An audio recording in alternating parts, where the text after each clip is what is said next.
જે છે ને એ ઓરિજિનલ હો. હા, મંદિરનો જીર્ણોદ્ધાર થયો બરાબર, પણ આ ઓરિજિનલ રહ્યું, એમાં મેળ ના પડે. આ સ્વયંભૂ મંદિર, આ શિવલિંગ છે.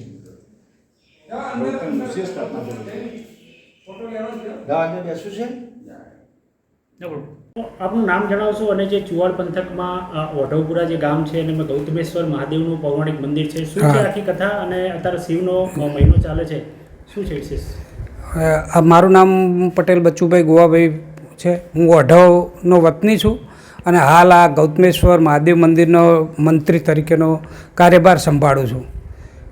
આ બહુ પૌરાણિક કેમ કે ગૌતમ ઋષિ દ્વારા સ્થાપન કરેલો શિવલિંગ છે અને બહુ પૌરાણિક છે અને હાલ પણ એમ કે જાગૃત દેવ તરીકે ખૂબ જ પ્રચલિત છે. ચુવાડ પંથકમાં મુખ્ય જે શિવલિંગો 2-3 છે એમાં અમારું ગૌતમેશ્વર મહાદેવ એ બહુ પ્રખ્યાત છે અને અહીંયા આખા ચુવાડ પંથકના તો ખરા પણ આખા ગુજરાતના પ્રવાસીઓ આવી અને દર્શન કરવા માટે શ્રાવણ મહિનામાં ખાસ શ્રાવણ મહિના છેલ્લા સોમવાર ઉપર મોટો મેળો ભરાય છે.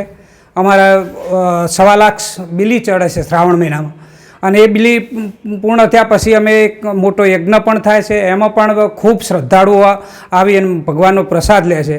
અને બીજા શિવલિંગો કરતાં અમારા જે આ ગૌતમેશ્વર મહાદેવની એક વિશિષ્ટતા એ છે કે દરેક મંદિરમાં એક જ શિવલિંગ હોય છે.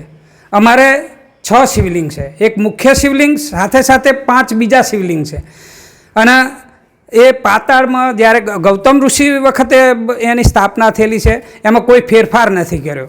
અમે ઘણી વખત અમારે ઈચ્છાઓ થાય છે કે ભગવાનને એમ કે મોટું થોડુંક મંદિર, પણ અમારી જે દાદાની ઈચ્છા અંદર જ રહેવાની, જ્યાં હાલના જે શિવલિંગમાં છે ત્યાં જ એમના સ્વયંભૂ છે, એટલે કે એમાં તો ફેરફાર કરવાની છૂટછાટ મળતી નથી અમને, બરાબર. અને અમારા ગામ અને આજુબાજુના શ્રદ્ધાળુઓને ખૂબ જ અમારા આ જે ગૌતમેશ્વર મહાદેવ પૂરી શ્રદ્ધા છે અને દરેકના જે મનોકામના દરેકની પૂર્ણ થાય છે. અમારા ગામના દરેક કુટુંબના એમ કે અમારા મહાદેવજી પ્રત્યે એટલી અતૂટ શ્રદ્ધા છે અને દરેક કુટુંબ અમારા ગામમાં મોટાભાગે પટેલ જ છે, થોડા બીજા અન્ય ઇતર કોમ છે, પણ પટેલ કોમના ઇતર કોમ બધી રીતે ભગવાનની દયાથી, ગૌતમેશ્વર દાદાની દયાથી ખૂબ સુખી છીએ અને બધા જ એક સંતોષી જીવ જેવા છે બધા. મારું નામ અમૃતભાઈ જીવણભાઈ નેત્રાડિયા સાખે, અને હું અમદાવાદ રહું છું. અત્યારે આ દર શ્રાવણ મહિનામાં અમે આવીએ છીએ, અમે ટ્રસ્ટી છીએ, એટલે અમારે આવવાનું થાય છે અવારનવાર અહીંયા મહાદેવજીની સેવા માટેનું. તો આ મહાદેવ 1400-1450 વર્ષ પુરાણું છે. ગૌતમ ઋષિએ અહીંયા 7 દુકાળી ઉતારેલી 88,000 ઋષિઓને. હા, અને સવારે ઘઉં આવે સાંજે થઈ જાય એવી એમની તપોબળથી કામ થતું હતું છે. આ દેવસર તળાવ છે, આમાં ખૂબ મગરો હતા. હા, ખૂબ જ મગરો હતા અહીંયા. અને અમે એક જે બોલાવે અહીંયા તો અંદર નાતા હોય ને તો મગજ સ્થિર થઈ જાય, પણ કોઈને કરડ્યો નથી. હા, કોઈને નહીં. પણ એક હવે મગરનું આવી રહ્યું કહો કે અમારે બેબીનું આવી રહ્યું કહો, એમાં એ તકલીફ થઈ ગઈ અને મગરો જતા રહ્યા બધા અહીંથી, નહીં તો ખૂબ મગરો હતા અહીંયા. અને અમારે અહીં આસ્થાનું કેન્દ્ર છે. અમારા સમાજના બંધારણ અહીંથી થયેલું, આ મહાદેવમાંથી. અમારા 72નો સમાજ કહેવાય, તો એમનું બંધારણ અહીંથી થયેલું. હા, એટલે અમારા આખા સમાજનું આમ કે એનું આસ્થા કેન્દ્ર છે. બહુ સરસ છે અહીંયા. અચ્છા, વિશેષ કોઈ પૂજાપાઠ થતા? પૂજાપાઠમાં શું, રાત્રે આમ ઘણી વખત આરતી થયેલી છે. જોકે મેં નથી સાંભળેલી, પણ લોકો વાત કરે છે કે રાત્રે કોઈ ના હોય તો આરતી થાય, જાતે સ્વયંભૂ આરતી થાય. હા, એવું અલૌકિક કામ છે, એમ જેવું તેવું નથી. બીજું કે અહીંયા જે મહાદેવજીના ખુદ એમ કે ભૈરવ દાદા ચોકી પહેરો છે. ઘણા અમારા એક બે મિત્રને હમણાં જ દર્શન પણ આપેલા છે ભૈરવે. એટલે જ્યારે એ જુએ કે રાત્રે એમ કે દર્શન કરવા આવે તો એકદમ સફેદ પૂણી જેવા કપડાં પહેરીને આખું અંદર એમ કે પ્રદક્ષિણા કરતા હોય અને પછી 2 મિનિટ પછી જોઈએ તો અહીંયા કોઈ ના હોય. એમાં અહીંયા ભૈરવનું રખેવાળી છે. મારું નામ પટેલ રમેશભાઈ રામભાઈ એરવાડિયા, ગામ ઓઢવ, દેત્રોદ તાલુકાનું ઓઢવ ગામ છે. આમાં અત્યારે શ્રાવણ માસની અંદર અહીંયા મોટો મેળો ભરાય છે અને ગૌતમેશ્વર મહાદેવનું બાજુમાં આવેલું મોટું તળાવ આવેલું છે. અને ગૌતમેશ્વર આ મંદિર આ શ્રાવણ માસની અંદર કેટલીય પબ્લિક અહીંયા દર્શનાર્થે આવે છે અને 1.25 લાખ આખા મહિનાની અંદર બીલી પણ ચડે છે. 1.25 લાખ બીલી ચડાયા પછી અહીંયા છેલ્લે મોટો હવન પણ થાય છે અને હવનની અંદર ઘણી બધી પબ્લિક અહીંયા આવે છે, પ્રસાદ લેવા આવે છે. અને અહીંયા શ્રાવણ માસની અંદર દર સોમવારે મોટો મેળો ભરાય છે અને છેલ્લા સોમવારે પણ મોટું પબ્લિક સાથે મોટો મેળો ભરાય છે.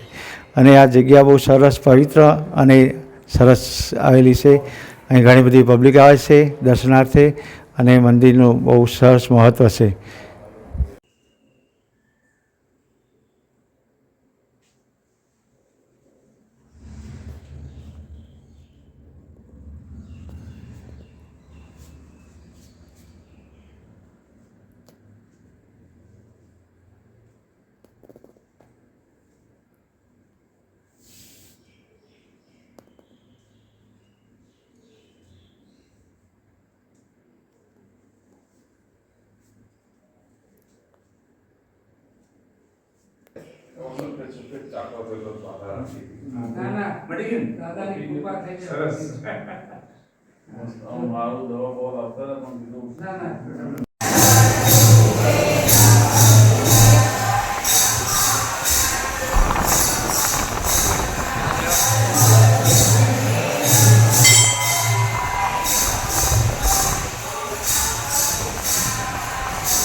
આમ ખબર એ તો હું જાણું યાર આપણી દેવી વાત સીડી હતી બાર બાને નહીં પાડવાની જરૂર નહીં આપણે ના તો ના પાડતા ના પાડતા